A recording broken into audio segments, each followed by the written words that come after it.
അടുത്ത ലോക്സഭാ തെരഞ്ഞെടുപ്പിനുള്ള മുന്നൊരുക്കങ്ങളുമായി ബി.ജെ.പി. സംസ്ഥാനത്ത് തെരഞ്ഞെടുപ്പിൽ മത്സരിക്കുന്ന സ്ഥാനാർത്ഥികളെ ആ മണ്ഡലങ്ങളുടെ ചുമതല നൽകി പ്രഭാരിമാരായി നിയമിച്ച് രംഗത്തിറക്കാനാണ് ബി.ജെ.പിയുടെ തീരുമാനം.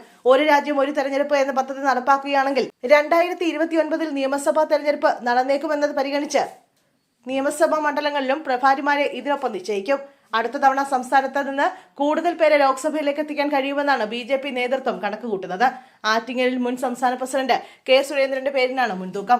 തിരുവനന്തപുരത്ത് രാജീവ് ചന്ദ്രശേഖർ പ്രഭാരിയായേക്കും. ആലപ്പുഴയിൽ ശോഭാ സുരേന്ദ്രനെയും പത്തനംതിട്ടയിൽ അനൂപ് ആന്റണിക്കുമാണ് മുൻതൂക്കം. 2 ആഴ്ചയ്ക്കുള്ളിൽ ഇക്കാര്യത്തിൽ അന്തിമ തീരുമാനമാകുന്നതോടെ ചുമതല നിശ്ചയിക്കപ്പെട്ടവർ മണ്ഡലത്തിൽ പൂർണ്ണസമയം പ്രവർത്തിക്കും.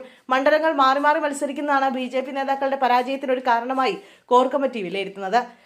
ഈ പശ്ചാത്തലത്തിൽ മണ്ഡലം മാറാതെ പ്രവർത്തിച്ചാൽ നേട്ടമുണ്ടാകുമെന്നാണ് പാർട്ടിയുടെ വിലയിരുത്തൽ.